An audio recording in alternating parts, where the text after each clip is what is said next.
Welcome back to Simply Satisfied. I am your host, Greg, and today I am joined by David Richards, who is on a very clear mission. He has an amazing backstory, which I will let him share, but he's on a very clear mission, which is to equip people with the tools and knowledge to embark on the greatest journey of their lives, which is a journey that only one person can take, only themselves can take, a journey with a reward beyond anything they've ever imagined.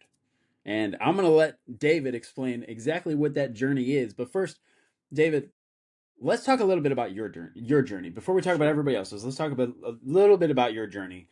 Um, I've read your story probably 100 times, Wow. and That's awesome. each time I notice something like different, or I'm like, wow, like it hits me. You have gone through, I want to say spectacular experiences. I don't know how you view them, but you've gone through Yeah. some spectacular experiences. Tell me in the audience a little bit about your journey. Wow. Well, where to start? I guess I would start when I was 6 years old because that's kind of the thing that really set me off. So I grew up in the military. My dad was a Marine for 31 years. And when you live on a military base, it is a different universe. One, because everyone's dad looks the same, they all wear the same clothes to work. It's almost like a throwback to 80 years ago. Like you just feel like it's small town America because it's a very inclusive environment. You go to school mostly on base, you go grocery shopping on base, so it's its own culture and environment. And for 4 years, when I was growing up, we lived out in town outside of the University of Maryland in a town called Hyattsville. And this was back in the prehistoric era as the Vietnam War was coming to an end. So there was some tension in the country because of how the Vietnam War had played out. Um, when we lived off base, it was so different because everybody's houses looked different. People did wear the same clothes because not everyone was in the military. In fact, my dad was the only military person on our street, and my best friend was a kid named Danny. And he had an older brother who was the same age as my older brother, and then they had a brother who was like 12. So Danny and I were six, my brother nine. And Danny used to get really mad. He used to just get really angry. We called him a spaz, to the point where he'd have to like physically be restrained by his brothers sometimes, and then he would calm down after a few minutes, and you just never knew what was going to set Danny off. Helicopter parenting didn't exist back then, and so as a 6 year old we would roam the streets. Like I would be 3 or 4 blocks from where I lived as a 6 year old. You would not see that today, No. but we did it. And on one day, I guess it was probably during the summer, we were in some stranger's backyard because that's what you did. Like there's no, like we're just in someone's backyard, and there was construction. Like the house was under construction, or like the back patio doors I think were being rebuilt or something. And so Danny's oldest brother David, at some point after we're playing for a while, said, "Okay, it's time to go home and eat." Danny didn't like that. He got really, really angry, and his brothers went to try to calm him down. Before they could do anything, Danny picked up a hammer that was on the ground, and he cocked it back to throw it, and everyone was like, "Run!" So I turned to run. Danny threw it, hit me in the back of the head, and I was out. I woke up and he was at my house. I had a bandage on my head. He was crying. He gave me a coloring book, and life went on. Until the pandemic, I had blocked a memory from that experience from my mind. And that memory was I remember watching his brother, his oldest brother, David, carry my body down the street. Like I was outside my body watching this experience as a 6 year old. And I couldn't quite process what that was. And then during the pandemic, it came back to me, and I'm like, oh my God, I had an out of body experience when I was a kid. And that in some ways was devastating because I don't know who I would have been if that had never happened and what it caused me, what I lost maybe from that. But then it was also like, oh my gosh, there's a soul. Like my soul was outside my body. Like my conscious essence was outside my body. And as that happened during the pandemic, then for me, the pandemic became my dark night of the soul. And I'll preface that by saying I had spent my entire life when I was 4 or 5, I had just this download that I was going to find a woman who was somehow going to lead me back to God. And like a very direct sort of message, like this is going to be cool, it's going to be awesome. And so I was like, oh, women are awesome. This is going to be great. And I started writing poetry to girls like when I was 10. And I got to high school and no one was picking up what I was putting down. Like this, I was, if you've ever seen the movie Pretty in Pink, I was Ducky. And and yeah, and people like, and they like, in fact, my friends would go see it, like, oh my God, Dave, you're Ducky. You need to go see that movie. And I saw the movie and I was like, oh, I don't want to be Ducky. Like, dudes, no. Um, and so I kind of grew, I sort of sacrificed or compromised that to a certain extent as I got older, because then I got into sex in college, and then it was, but I had this persistent belief, and that persistent belief led me to two marriages and divorces. As the pandemic was starting, or right before the pandemic started, I was coming out of a 3.5 year relationship, and um, before, like, I moved in with family because we had shared a house, and I didn't want to start over. I just, like, I was working on my third book, and I wanted to get my act together. And I also said, I need to reconcile myself with God, whatever that is, whoever that is. Let me figure this out. And then during the pandemic, things got really crazy really quickly. I did a mastermind with Jack Canfield, who, if your audience doesn't know, he's sold over 500 million copies of his book, The Chicken Soup for the Soul. Yeah. And this was like the third week of March, so the world had already shut down. And I'm in a mastermind. We're supposed to go to his house, but because of COVID, they said, no, we'll do it over Zoom. So we did it over Zoom in a house in Santa Barbara, and he was in his house.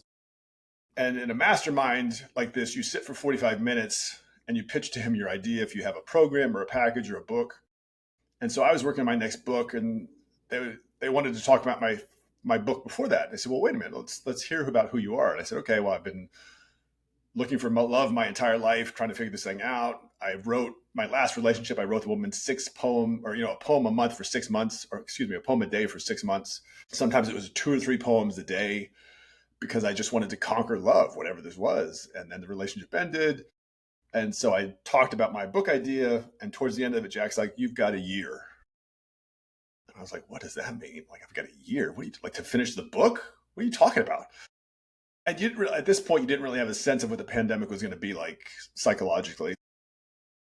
So at the same time, I started getting into Dr. Joe Dispenza. Dispenza has written a book called Becoming Supernatural, and he talks about how you can use very traditional spiritual practices to access the quantum realm or the quantum field.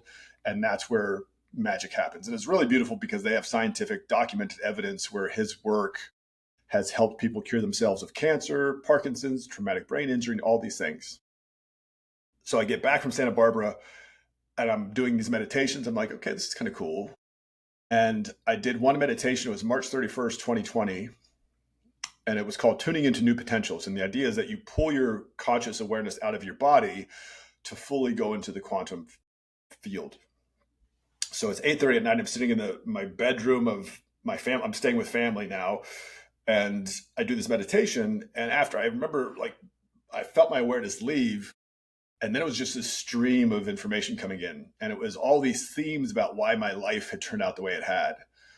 And the meditation lasted about 45 minutes.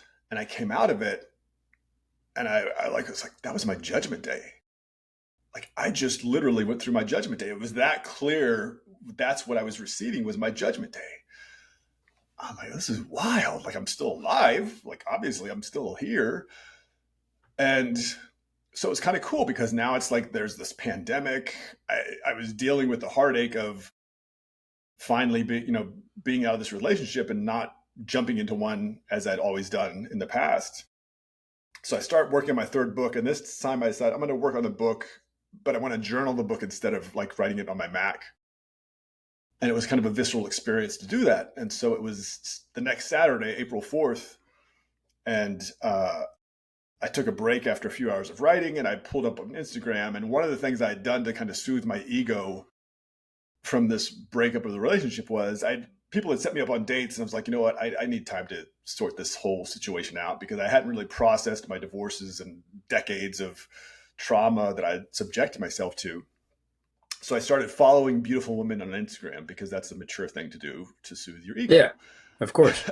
And there was this one woman that I had followed from France. And initially I wasn't going to follow her because she seemed too refined. And I was just like, I'm not worthy of following her, but there was something in her eyes that convinced me. And I pulled up Instagram as I was taking this break, and there was a picture of her standing in this field of wheat, wearing a black dress and looking off into the distance. And after about 30 seconds, I'm like, I've seen this picture before. Like I know I've seen this picture before. This is not that she's posted it, but I've seen this picture. And if you've ever seen the movie Gladiator with Ridley Scott, Russell Crowe's movie, um, it reminded me of his wife in the movie Gladiator because wheat plays such a huge role in that film. And I happened to have Maximus's armor in the corner of my bedroom. And I made this connection. I'm like, I'm going to write about this picture. And that kind of led me on this journey to figure out what the next book was. And it took me 2 years to figure out what that book was. But I had some wild experiences leading up to that point that then led me to question my faith and what I really believe. And then it became, okay, how do you make that faith come alive within you? It's a lot. There's a lot to unpack there. There is. There is. I know. Near death experience, but you didn't really realize the full scope of that experience until the pandemic, right? Not really. Like, I remember telling my friends, the doctor said the hammer missed my brain. Like, and I had no idea. It was almost like I was embarrassed that this thing had happened to me, and I had to somehow explain away that I'm still me. Whatever I might have been had this hammer never hit my head, and whatever cognitive functions I might have lost, I'm still me. I think at the time I had this, because the funny thing is when you have an experience like that memory of, it was a very kind of dark memory, but watching his brother carry me, it had always been with me. It was like always in my sort of sight, and I just never really thought about it. And then the pandemic gave me time to think about it. At the time, though, I had no idea what an out-of-body experience was or a near-death experience was as a 6-year-old kid. So I just put it behind me and kind of went on. Yeah. And so you joined the Marine Corps. Yeah, You have some years in the corporate world now. I If do. you do, right? Yeah. Are you still in the corporate world? No, now I'm an executive coach. Okay. And that all came as the pandemic as well, right? So I got out of the Marines in 2006 and published my first book in 2017. Had ideas to leave corporate at that point, but I didn't know really what my platform was going to be, like what I'm going to speak to people about. So I stayed, the pandemic happened, and then I started to have this really spiritual awakening during the pandemic that was like, depths of spirituality to it. And I was like, okay, I'm going to leave corporate America. And I told my boss in August of 2022, I said, I'll give you a year. And in December of that year, they said, no, you'll leave now. I'm like, okay. So I left in February of 2023 and then have been doing coaching since. Okay. Awesome.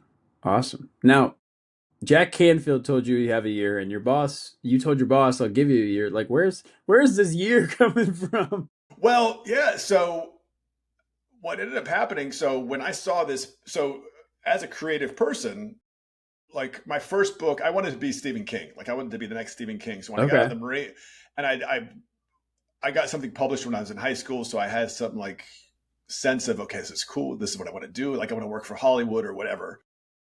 I was an English major in college, but I also knew I'm going to join the Marines. Yeah. And so as soon as I put the uniform on, I'm like, okay, I'm done writing. Like that was my childhood dream, whatever, it's done.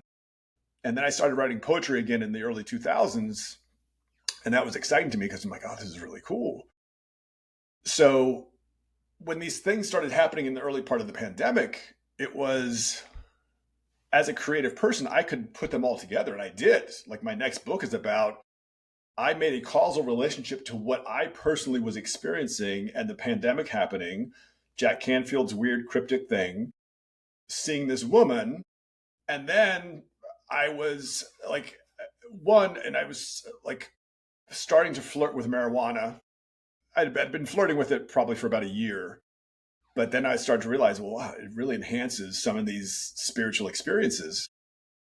And then I had a wild experience watching a Marvel movie with Thor, and it was Thor Ragnarok. And I had a super wild experience. And the next day I'm walking with my friend and we see a Valkyrie license plate.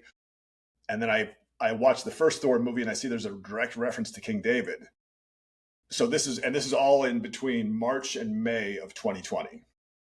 So now I'm thinking, okay, the pandemic, Jack, the woman, this Thor thing, King David. Oh, this is like a biblical experience that I'm going through. And so then by July, it was July 4th weekend, and I was like at my family's house because I was living with friends now because they're like, you can't take care of yourself, basically, like, you need help. So I was living with friends, and I went, and I was still working, but like it was just very kind that they opened their house to me. And I realized, like, I have intellectual understanding about the story of Jesus, but do I believe that he really accomplished what he said he accomplished? Like, do I really believe in everlasting life? Because that's the basis of that story. And is death the end, or is death just a threshold? And so as I pivoted to, oh my gosh, this is me like kind of picking up my cross to see what I really believe and how I make that belief just a part of who I am. In my mind, I said, well, Jack, his year must be like a sentence for me, kind of, in some sense. Like, he is telling me you're going to have a year of doubt or shame or processing this. And then at the end of the year, everything's going to be good.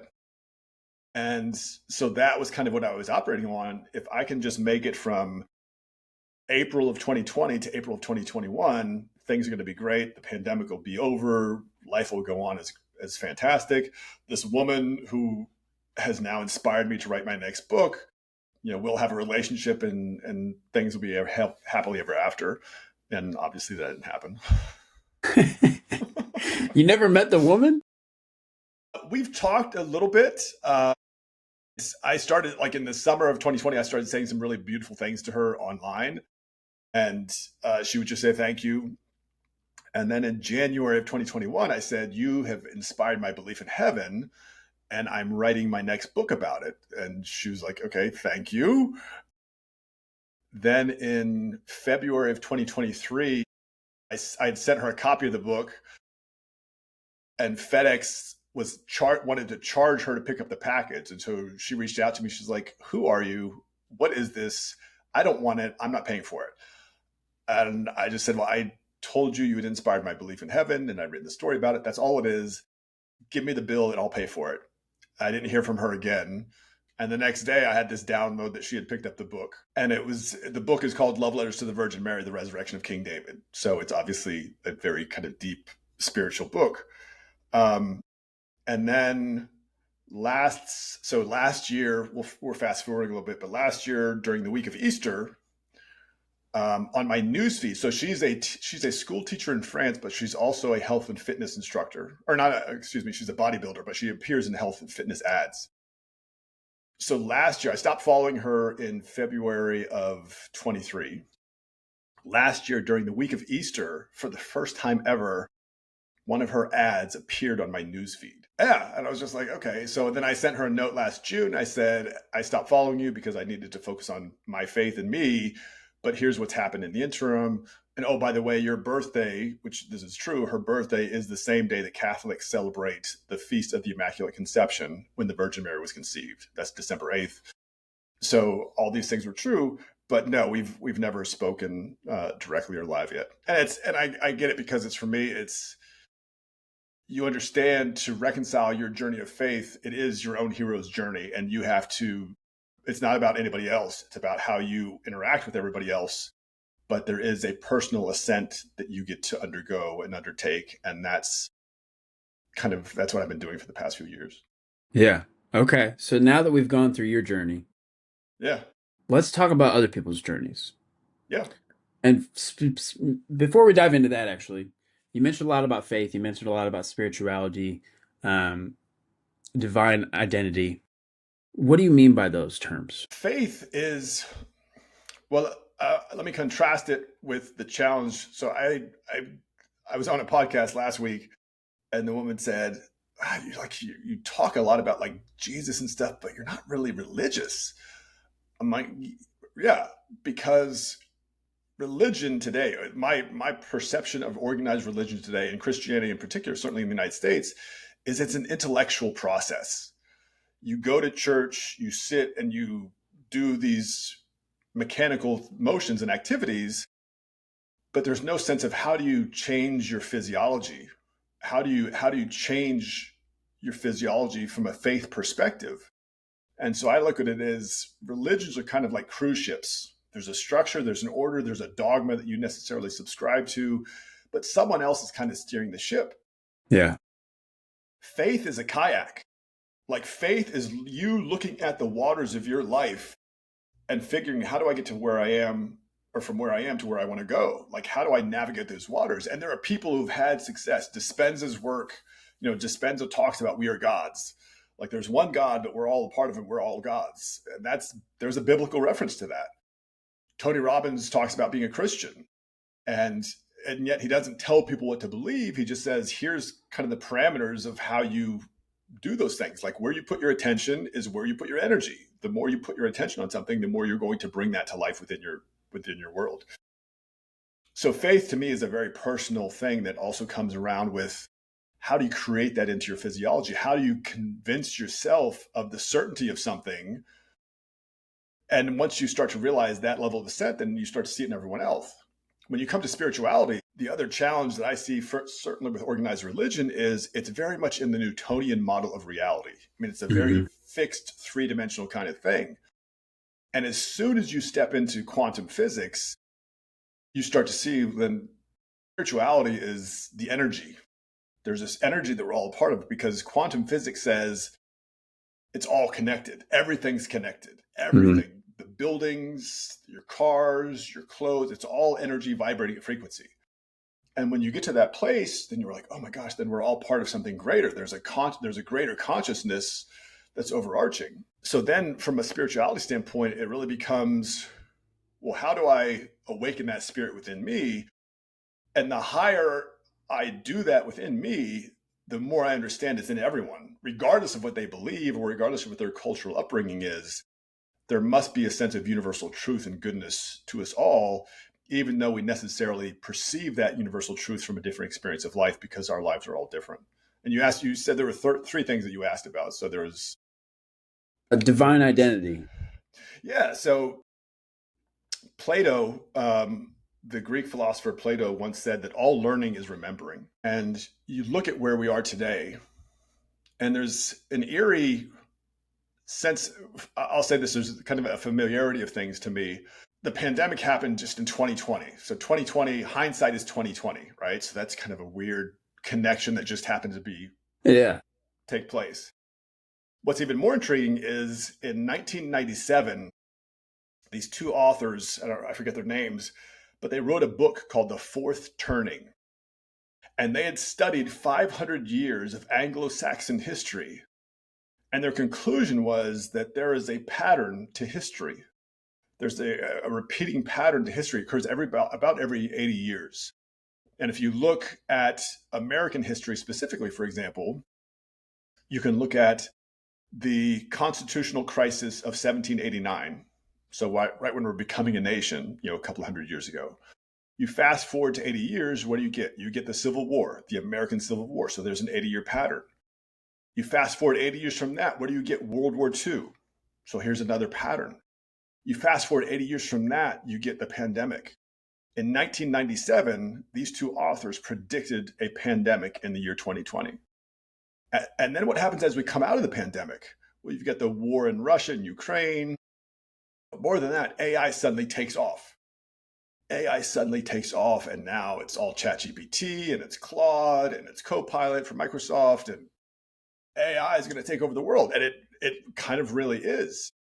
At the same time, these ideas that there are multiple universes are starting to gain more merit because last December, November, Google's quantum chip Willow solved a problem that would have taken our best computers 10 septillion years to solve.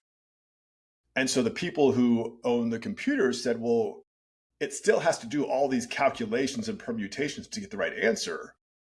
How does it do that in the time and space? It can't just do that in the time and space of what we know. So it must be doing these computations in other realities. So the idea of divine identity is we have this human experience of what it's like to be human. And yet, if there's a divine if there's a divine presence in the world, then we must all be a part of it. I mean, that's the whole premise behind quantum physics, is if it's all connected. Where organized religion struggles is the propensity to externalize God. Like there's always this idea that God's outside of you, which is what turns people away from organized religion in the first place. And if you say, well, no, okay, well, God's within, well, then that sense of divine identity must have always been present. And part of our experience of being human is to forget it so then we can remember it and come back to who we really are. So the idea that I hold, especially when I start to look at, as I wrote Love Letters to the Virgin Mary, the connection with Thor and King David in the first Thor movie was really, really interesting to me. Like there was a very explicit reference to King David in the first Thor movie. And I thought, well, that's really interesting. And then to see through history, this relationship between Jesus and Thor, and when ancient Rome was trying to conquer Germania, like, oh, that's really interesting too. Well, this is really interesting. So then you look at where we are and the idea that there's some perpetual consciousness to our existence, or a continuation of our existence. To me, we're on the cusp of that. So there's a divine identity that we've all forgotten that's inherent in who we are. And it's present with us through the entirety of our lives. And yet it's up to us to come back to that and remember what that is. Wow. Divine identity. Okay. That's it. I'm gonna rewind a little bit. I'm gonna rewind a little bit on you, David. Okay. Let's do it. I'm a big Marvel fan, so I gotta ask. Oh yeah. Okay. Thor and King David. Yeah. Explain to me a little bit more about the reference. So in the first Thor movie, when I forget what the guy's name is, I think it's Eric Selvig. It's like the Scandinavian guy who's a friend of Natalie Portman's. Yeah. And I think it's like 55 minutes into the movie, he goes to grab a book off a bookshelf. And on the bookshelf, there is a book called David the King. So that's the King David reference. Mm-hmm. I remember, so after I had this weird Thor Ragnarok experience with my friends, the next weekend I watched the first Thor movie and I saw that. I'm like, oh, that's really wild. And what's even wilder then is if you watch Thor Ragnarok, there's a moment when I think it's when Hela comes back to Asgard and she goes into the royal, wherever, Odin's throne is. Yeah. And she looks up at the ceiling and there's like a mural of what Asgard is. One of the first images that shows Thor taking the sacrament. So taking like the Christian sacrament. So he's got this halo, but there's a chalice that's being handed to him. And I just saw that like a couple months back. I'm like, that's really wild. Like there's this whole idea. But to answer your question, in the first Thor movie, it's when Eric Selvig, or whatever his name is, grabs a book off a bookshelf, and there's a reference to David the King right there. Okay. Awesome. And so your second book, I think, Becoming One with Christ? Or was that your first book? No. Becoming One with Christ is actually my fourth book. I wrote 2007. Whiskey and Yoga was 2017, about finding your purpose. Right when the pandemic began, I launched The Lighthouse Keeper, which is my first fiction book. Love Letters to the Virgin Mary was book number 3. And then Becoming One with Christ actually just launched yesterday. So I just released it yesterday. Yesterday? Yeah. Wow. Congratulations. Thank you. I'm excited. This one's cool because it's the idea of like, how do you bring that to life within you? Like, if there must be, I don't want to get too biblical, but there's a relationship expelled out between King David and Jesus. And the significance of that relationship has been overlooked because of the propensity by Christians to externalize God. And it's when you look at that relationship, then, in fact, I'm building a course on this right now. You realize that relationship is really important because in a lot of ways, David's promised an everlasting kingdom and an eternal throne that Jesus is supposed to is supposed to establish. And then you realize, well, his story is really the embodiment of the fall of humanity, because it's got to be a universal thing if there's a universal salvation. Yeah. That answered my next question, which was going to be all about the book, but it's a huge part of the Bible that I don't think I fully realized until you just said it, but I saw it there, and then I was like, wow, that makes a lot of sense. Yeah. Well, and that's the thing. Like, even it's so funny because, I went to Christmas services this past year, and the pastor front said we're doing the second Wednesday in January. We're doing a study of King David. I'm like, oh, cool! Like, I'm gonna go hear that. Okay. And so he talked about, oh yeah, David's a promise of everlasting throne and an eternal kingdom. That I'm like, yeah, but you don't understand. David's in the pit. Like, he writes about being in the pit because he is in the pit. When you understand then that it's almost like we don't think about it in that context, because Jesus is very explicit if you look at his teaching that, like, God's within you. Like, the whole premise of his story is God's within you. You need to wake that up and remember. And when you realize that, then you look at David's story and say, okay, well, David's story is the way out of the Bible, so to speak. People don't look at it like that, but there has to be an antithesis, and it's not the Antichrist. I would say part of what I write in the next book is Hitler was the Antichrist. When you realize the Holocaust was the symbolic attempt by mankind to destroy the source of its creation, because monotheism is born from Judaism, period.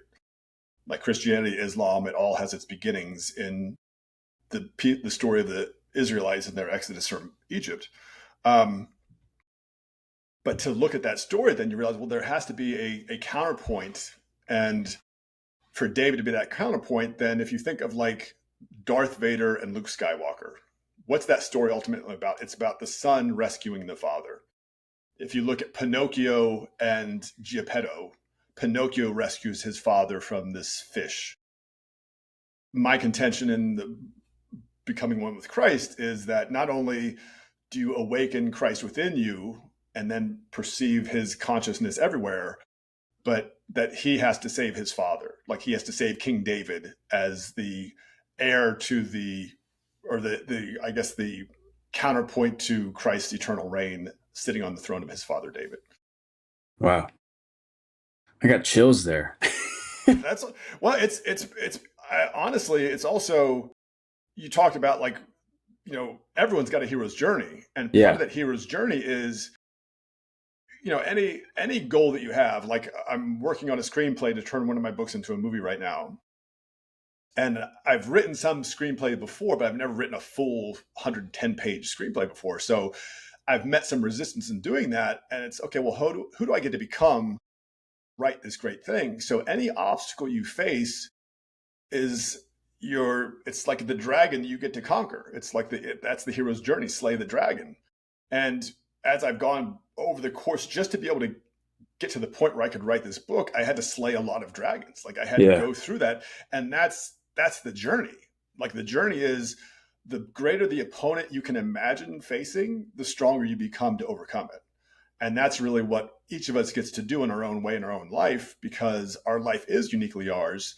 It's just a question of, okay, if I take that to its maximum extreme, then are we on the verge with what we're doing with AI and this idea of the singularity, if you've heard about that? Is that a pathway towards transcending our biology and becoming something more eternal? Like, I mean, there are very smart people who are saying in the next 2 to 3 to 5 years, we are going to achieve immortality, scientifically speaking. Like, they're not saying it from a spiritual, like, oh, we're all going to become one. No, they're saying we are reaching the point where our technology and our medicine and our ability to customize and repair DNA means that we are going to add more years to life than we take away from it. Yeah. And so then you start to say, okay, what does that mean? Because that's not just a 1 or 2 off person. That is a species changing impact. Wow. And that's insane. I didn't realize we were that close. It's Peter Diamandis is a scientist, and he's talked about it. And it's even, I went to a Tony Robbins leadership event 2 weeks ago, and this gentleman, Keith Ferrazzi, who's a great coach and consultant in the business world, is good friends with Peter. And he said they had just spoken a couple weeks back, and he said things are actually moving faster than even that. Like, we're moving so fast towards something because we're not fully aware of how exponentially the increases in AI are developing. Like, we're catching up to the fact that this thing is going to be smarter than us. My contention is it's just a pathway towards understanding and accessing the divine. Yeah. Now, I'm curious because I do this a lot. Um, I you work with executives, right? You moved from the corporate world to become an executive coach. Yep. I have not worked. I've actually worked with some executives as their fitness coach. Um, I've been to leadership summits and I've studied leadership and how to become a leader and have more influence and everything. And you kind of blend, like you talk a lot about faith, you talk a lot about science, and that all blends into your coaching, correct? It does. Yeah. And I think I talk about faith. When you really talk about faith, it's about cultivating something that's inside of you. It's like the more you realize, and part of this journey, you asked me earlier if I had spoken to this woman. It took me about 2 years to process that all the beauty I saw in her. I mean, she's extremely beautiful, but also just her love for life. Like she's an artist, and she's sculpted her body, but she loves the outdoors. She'll, spend a weekend with one of her girlfriends in the Swiss Alps, living out of a tent. And just this beauty that she has for life, it took me 2 years to realize the beauty that I saw in her was in me. Yeah. Like that beauty is in me. Beauty is in the eye of the beholder. And that was this big turning point. Well, what does it say about me? And then what does it say about my relationship with Christ? If I see him as my contention is that when you step outside of religion, the story of Jesus and what it's meant to imply is the greatest conceivable hero's journey that you can imagine. Like the idea that one person dies, not just for necessarily people who believe in him, but for everyone. Hmm. And to get to that place, you realize, well, then it's not about this woman. It's about me. It's about how do I bring to life within me the greatness that's within me. And part of how you realize you do that is through your interactions with other people. Because, and again, this is where it gets quantum, right? Dispenza talks about you are constantly emitting a frequency into the universe, into the quantum field. It's the combination of how you think and how you feel, and how you think and how you feel creates a state of being. And that's how you operate. And so if you are talking to someone and you have a genuine interest in what you're saying, that's going to come across in how you're interacting with them. On the other hand, if I'm talking to you and I don't like you, or I've judged you by something and I'm listening to you, but I'm really thinking like, oh, Greg is like a sneaky son of a, like, that's also going to come across. It may not come Yeah. across directly in how I say, but there's this sense. So you realize then to authenticate the integrity of your being means, if you like, for me, I believe I am a divine being, period. I believe, but it's not an exclusion. It means I believe you are too. I believe every single person on this planet is part of something greater. And it's through the discernment of your own integrity and the refinement of your belief system that you make that ascent through the levels of consciousness to the point where you're like, okay, it's got to be, if it's true for me, whatever is greatest for any of us is greatest for all of us. It's from a spiritual standpoint. Like we may have more success in business. So I don't bring faith into my coaching in terms of like, oh, I think you should pray about this. I think you should. I bring it from the sense of like, there is a resiliency inside every single human being that I come in contact with. And if I can tap into that and show them how to become more, that's going to uplift them. And that's going to bring a bit of a brighter light to the spark that's already inside of them. Yeah. And no, like, I believe there's a firm distinction between, like you said earlier, faith and religion. And the faith is what you just said. The belief within yourself, the power within yourself. Religion, we could go into my whole backstory, but religion pushed me out, right? Yeah. I was, I was, I grew up Catholic, right? And it became this like, I you used to care a lot of people what other people thought, and so when I would go to Right. school, when I was 13, and people would be like, "Oh, you weren't at teen group yesterday," and I'm like, "Okay," and they're like, "You're going to hell," and I was like, "Oh, geez." Yeah. Yeah. And it just, and then as I grew up and kind of pushed out of religion, then I started learning about science, and I started learning about neuroscience and how people work and psychology and Yeah. studying philosophy and everything. And then it was when I actually went through like you talk about the pandemic kind of being your rock bottom or your kind of biggest part of your journey because it was the most awakening, but also the toughest, right? When I went through my part of my journey that was the most awakening and the toughest, I started realizing exactly what you're talking about is philosophy, psychology, all the neuroscience, everything that we study about our brains and our abilities and our habits, it all fits into the faith within us, the belief in our own powers, 100%. right? And that's 100%. what you're saying with that divine identity is, um, there is a higher power. There is a higher power, but we are also that embodied, right? Well, and that's so two things with what you said really resonate with me. I said earlier, religion's really an intellectual exercise. And to understand neuroscience, you understand, and Tony Robbins does a great job of this. He talks about there's three levels of mastery. There's cognitive, where you intellectually understand something. So if I say it's going to take you 45 minutes to climb the top of the Empire State Building by walking all the steps, you understand what I've said. That's the first level. Then there's emotional mastery, where you actually now walk the steps. You go all the way to the top and you take the 1,100 or 1,300 steps it is to get to the top. Your legs are aching, you're out of breath, you're sweating. Now you've got the emotional experience of what that means. You do that climb 50 times, you've mastered it. You know how to pace yourself. Your legs have built up the strength to do it so you don't get fatigued as much anymore. Now you've got physical mastery. How do you get faith? How do you make faith become physical mastery? The challenge I see with organized religion is it doesn't provide you that pathway, because it's more about subscribing to it or adhering to the orthodoxy than it is about doing the journey.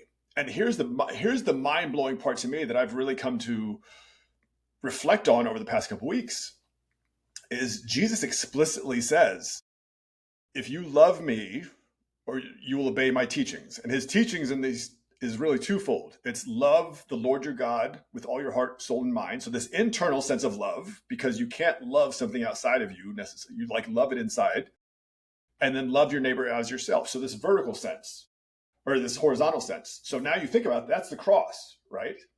Yeah. But he says if you do this, his Father will love you, and he and the Father will come make their home in each of us.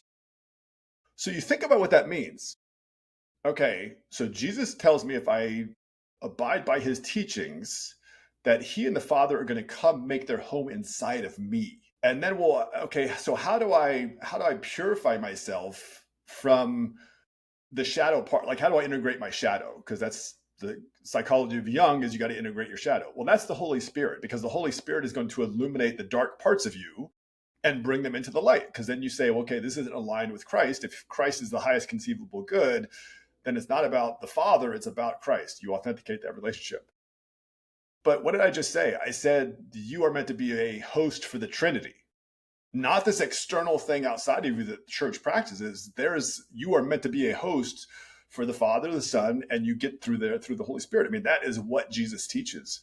And it's phenomenal to me that has either been forgotten, overlooked, or my hallucination is when you hear about people in church talk about it, again, it's this Newtonian idea. Like, it's not that there's this consciousness that we're all a part of.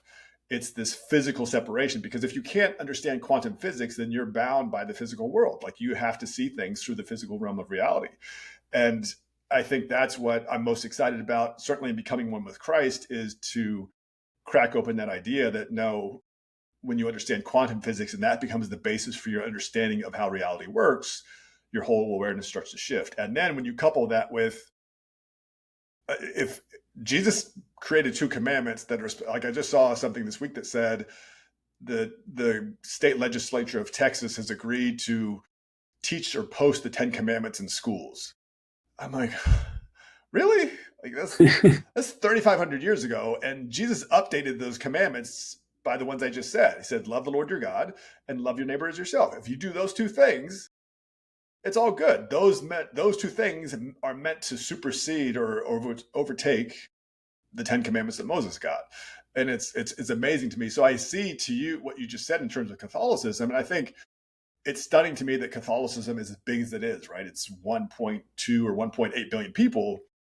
And yet Catholicism is inherently structured for mediation. In other words, I mean, the whole reason the Protestant Reformation started was because Martin Luther said, no, you have direct access to God. You don't need the Pope or a bishop or a clerk to be your intermediary. You have that direct access. And yet I can clearly see through my friends who are Catholic, much like you expressed, there is this propensity to it. It's an external structure. There's not the structure within me, or the church doesn't do a great job of creating that structure within me, which is why I think so many people turn away from organized religion today. Yeah. And the only reason I like that I grew up Catholic is now we got a pope from my hometown Chicago. So it's, Oh, you that's know. awesome. That's so awesome. It is, it uh, is, it is cool to see an American Pope. That's yes. really I don't know cool. how the rest of the world feels about it, but you know. But no, I came to the same sort of conclusions of, all of the old teachings, all of kind of, like you said, the Ten Commandments, the things we learned in school. I was like, okay, like we read this stuff, but we didn't really get a full understanding. And then I started relating it to, I read the Quran and I read Buddhist teachings and I read um, Aristotle and Socrates and Plato and Seneca, Seneca, and all this stuff. And it just all started to click for me. I was like, wait a minute, this is all connected. Yeah. It's not separate from each other. Yeah. And organized religion is what separates it. Yeah. Yeah. Because organized religion says this is bad. And by bad, you shouldn't talk about it. You shouldn't think about it. You shouldn't look at it. You shouldn't explore it. Yeah. 100%. I agree with you. And then I had an old physics professor that said exactly what you're talking about with quantum physics. He was like, at some point in science, you understand that, it rains and then the sun hits the water on the ground and then it evaporates and it comes back up and, precipitation happens again. It's this cycle. And he's like, and that's your understanding. And then you move to like high school physics and chemistry and you learn like the laws of energy and you learn that if a ball rolls into another ball, the law of inertia and all this other stuff. He's like, but then you move through these different levels of understanding and you move higher and higher. And he told us the exact same thing. He's like, when you understand quantum physics on a deep level, you understand a whole new level of the world. And Absolutely. like it didn't click with me until I started reading more about all of this stuff and kind of interrelating it together. Now, bringing all this back together, you Yeah. work with a lot of leaders, you work with a lot of executives. How do you what are the steps you take them through faith, through science, through neuroscience, through leadership training? What are the steps you kind of take them through, or what are some of the what are well, actually, let's start first. What are some of the biggest mistakes you see them making? A lot of my clients, so I specialize in executive presence and leadership. Okay. Like how do you establish executive presence? And a great portion of that is owning your voice. And people discount the power of their voice. And yet I had the great fortune over the past couple of years to work with a voice coach who's been doing this for 60 years. He's an opera singer. He's worked with like Pierce Brosnan, Arnold Schwarzenegger, and he gets spiritual because he'll say the Hebrew word neshama means breath and spirit. And so you realize the voice is the architecture of our creation because the words you use to describe an experience become your experience. So a lot of my clients, they want to know how they can communicate more effectively. Or they'll come in and say, I want to ask a question during a meeting, but I'm afraid of sounding stupid. Or I want to influence the C-suite more, but I don't know how to do that. And what I really speak to them about is it's developing a sense of wholeness within yourself. And the challenge is people get so caught up in how am I being perceived, especially if I'm speaking. How am I being perceived? Is that person looking at their watch because they're bored? Or like, am I doing something wrong? Am I sweating too much? And the more you internalize, the more you're going to find something that's wrong. Like the more you start noticing how your palms are sweaty or whatever the case may be, you're only reinforcing your sense of nervousness. What I tell my clients is it's not about you. When you realize that the message that you are there to give is what matters, because that you want people to buy into your idea, whatever it is, the outcome is, whether you want them to invest money or agree to a product or a program, whatever the case may be. When you focus on the idea, that's your why. And when you orient yourself to what your purpose is, like, why am I doing something? All that self-consciousness goes away because now you can invest yourself in, well, how do I make my idea compelling? And then I'm looking for, how is the audience reacting to what I'm saying, so that I can refine my talk, not so I can judge myself on what they're thinking about me, but how do I refine, oh, I see you have some questions, or I see you have some concerns. Let me, what are your concerns? The more you're engaging with them, so you're speaking for their benefit, because they ultimately want to be, they are the recipients of your message, but they ultimately want to be convinced one way or the other. And it's through the passion and integrity of your wholeness that you communicate that. And so really what I do is I help them kind of recenter themselves and orient themselves to, when you put all your skills and your passion towards what you're trying to communicate, the whole game changes. Yeah. I mean, it's very powerful. It's Thank you. Thank um you. do you do any like I didn't learn what you're talking about until I started studying breath work. Mm. Do you do any of that stuff, or have you looked into breath work a lot? So I teach yoga on the side. So Oh, okay, yeah. I've been teaching yoga for about 17 years. So yeah, I always talk to people about coming back to your breath. Before you go speak, take some breaths, like center yourself, calm yourself. Yeah. Because as you can channel, and I'll do a lot of NLP techniques, neuro linguistic programming. So I help people set anchors for confidence, whatever the case may be, but whatever they need. I mean, I don't have a one size fits all.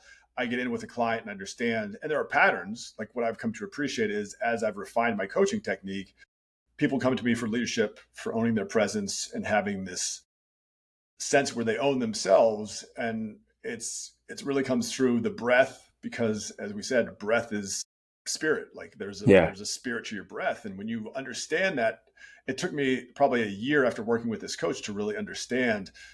Oh, I understand, like, what I say. And I'll, not to get too graphic, but one of the other things he points out in one of his books is a woman's cervix and so where babies come from, and the larynx where we speak, look remarkably similar.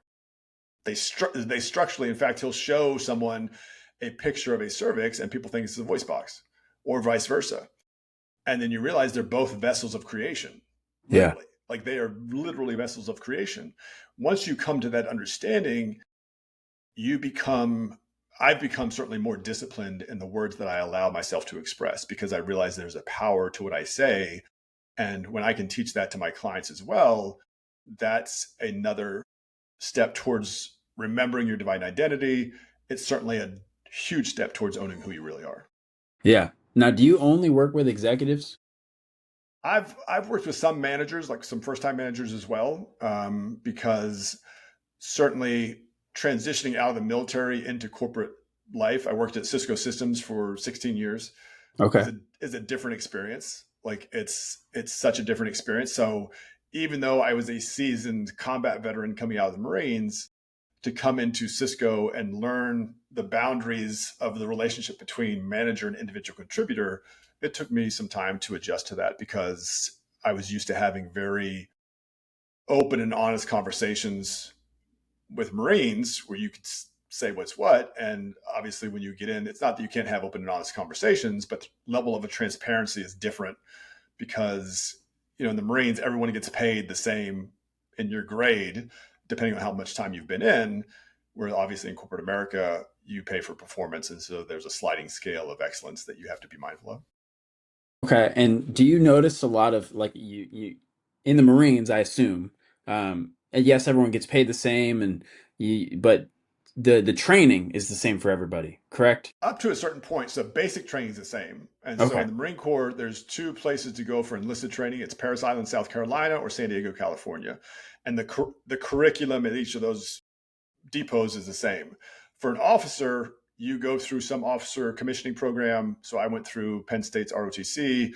I went to officer candidate school at the end of my junior year. And then for the Marines, they have something called the basic school in Quantico, Virginia. And it's 6 months where you basically learn how to be an officer, but there's an emphasis on infantry training. So you do a lot of patrols. Quantico is a very wooded place. So you do a lot of patrols. You'll do, you'll invade or attack these little combat towns that they've set up. Um, and you learn how to be an officer during that time. And then from there, you go to your specialty school. So like for me, I went from Quantico to Fort Sill, Oklahoma, because I was an artillery officer. So then but there's a lot of training involved in that sense. Yeah. And the reason I asked that is because I have a buddy who was in the army and he left the army for the corporate world, Okay. kind of similar story. But the biggest thing he said, and I wonder if this is the same for you in your experience, the biggest thing he said was when you're in the army is everyone starts with the same general base of knowledge on Yep. physical ability and emotional ability and maturity. And everyone starts with the same general base of knowledge that you would attain through basic training. He's like in the corporate world or in the world in general, not everyone has that same starting point. Very true. Yeah, because I mean, you think about it. I had I mean, you do go through, so we all have different backgrounds coming into the military. I was an English major. Someone else was an electrical engineer. Someone else was, and everybody, some people have like a predetermined outcome that they've already achieved. Like if you're going to be a pilot, like a jet pilot, you have to go through training and you get kind of certified that, okay, this is what you're going to do before you ever step in. That said, the training that the Marine Corps provides you is uniform. It's the application of that training that some people may excel differently in physical, in the academic piece.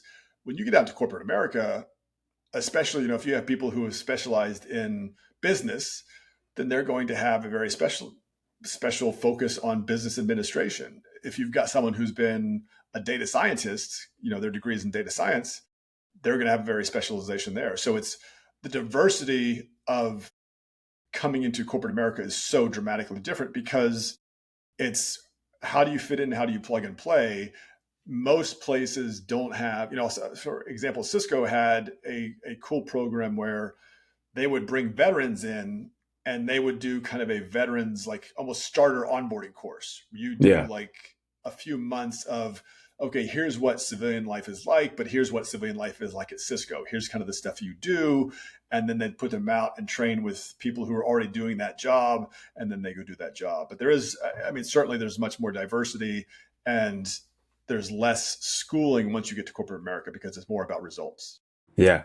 So what if you were to or if you were to walk into a corporation or if one you've worked with before, um, what separates the influential people or the leaders of a company from everybody else? You have to know how to inspire and influence people. And, there's the Marine Corps is interesting. And I think it's the most extreme of the main services. So you can talk about the intensity of like Navy SEALs or Delta Force or things like that. The Marines are pretty intense. And unfortunately, what that breeds is you do have leaders who are very much, it's my way or the highway. Like it's my way or the highway. And that is a leadership style. And it's very cut and dry. And it's okay, this is what we're doing. The people who excel in corporate America are the people who can relate to their employees. So you build rapport with people, you build an authentic connection with them. So you understand. And part of what that comes from is you realize if it's directorial, and if you say, well, I'm the boss, and even though I've never done your job, I know I can do your job better than you, that's going to create a lot of friction. And there's a power that you have because you say, well, if you don't do what I tell you to do, I can fire you. I mean, that's extreme variation of that. But the great leaders are the people who realize the people closest to the work are the ones best equipped to suggest how the work should change because they're doing it every day. So when you develop that feedback loop and foster a sense of trust, you say, well, tell me if I were to ask you what are three things we could do to make this better, what you do better, what would they be? People are going to have an answer. And when you develop that sense of being a people leader or a servant leader, where you realize it's your success isn't just about you, it's incumbent upon how you uplift and inspire the people who report to you or work with you. That's what makes a generational or transformational leader. It's the people who are truly tuned into the fact that for me to be successful, we need to be successful. Yeah. Okay. David, I want you to imagine that I'm stuck in the corporate world. Okay. I feel stuck, right? I don't know what I'm doing. I've been in the corporate world for a long time. Okay. I either want to raise, but I'm afraid to ask, or I kind of want to leave, but I'm afraid of what I'm going to do. What is your advice to me? If you're afraid of what you want to do, I mean, what are you really afraid of? Like, I guess if you want my advice, I would say you need to get clear on what next looks like for you. Okay. Be- because if it's about promotion, well, what does that mean to you? Yeah. And if it's about the next level, I would say, what are you doing now that you need to stop doing? And if, let's say, you're a senior manager and you want to become a director, if you were a director now, what would you do differently? Like, how would you think about your job differently than what you're thinking about today as a senior manager? If it's you're not sure that you if you're not sure what you want to do, or you're not sure what comes next, that's great. What do you want to come next? Yeah. Like, how do you get that answer inside of yourself? Because I can say, well, I think you should do this, I think you should do that, but it's ultimately up to you, because you have to own your destiny and own your future. And if you're not clear on what that is, what I would say is it's an opportunity for you to step back and get clear on, okay, well, what does next look like for me? Okay. And that kind of leads into my next question is, this show is all about simplification. Sure. Simplification and fulfillment. Simply satisfied, right? Simplest way possible. How do you, how does one person step into their divine purpose? Ask the question. Ask the question, what is my divine purpose? Because if you ask yourself the question, you will get an answer. Your mind will give you an answer. Out You just loud. have, Out loud, yeah. right? I would ask it out loud, or I would write it down. I will tell you this. So, just to give you a context for this, I, as my relationship was ending in October of 2019, I already had an idea for my third book. It wasn't religious, it was kind of spiritual, but it was more about, I was struck by our obsession with social media. Like, you go into a Starbucks or Chipotle and everyone's got their head down. And I was like, wow, where's that going to take us? Yeah. And then when I saw this woman and I was having all these incredible experiences in the opening months of the pandemic, that switched. I can't write a book unless I know the title, because the title of the book for me is the first outline of the book. I mean, you look at all my books, they say what the title is about, what the book's about. So for 2 years, because I couldn't write, I journaled. I journaled every day. I journaled thousands of pages, like 1,000 pages. And I would journal titles. And some titles would last a couple hours. Some might last a couple minutes. Some might last a couple days. And every time it was like Thomas Edison tried 7,000 different filaments before he came up with the light bulb, what became the light bulb. And finally, in November of 2021, after 2 years, I was so frustrated. And I just said out loud, what is this? Like, what is this? And love letters came to the Virgin Mary, what came back to me. When I first published Whiskey and Yoga, what got me to publish it, because I was still on the Stephen King track, I read Napoleon Hill's Think and Grow Rich, which is kind of the Bible for the law of attraction for people. Great book. Yeah. And in the first or second chapter, he says, what is the purpose of your life? And when he said that, I was like, it was like a shock to my system. I was like, what? Like, my life has purpose? There's a reason why I exist? What? And I was so blown away. I grabbed a pen and paper and I wrote, what is the purpose of my life? And the answer that came back then was, the purpose of my life is to help people find their purpose in life. I'm like, okay, that's all right. But now I know I'm going to write a book. So asking the question, what is my divine purpose, is the simplest way to get an answer. Awesome. Yeah. That's, and I think that you said speak it out loud or write it down. I think it should be both. Yeah, absolutely. Because words are power. I mean, Yeah. words, when you understand the power of your words, you become very mindful of what you say. Yeah. And that's something that I've been diving into a lot recently, of studies of words and energies and vibrations and everything.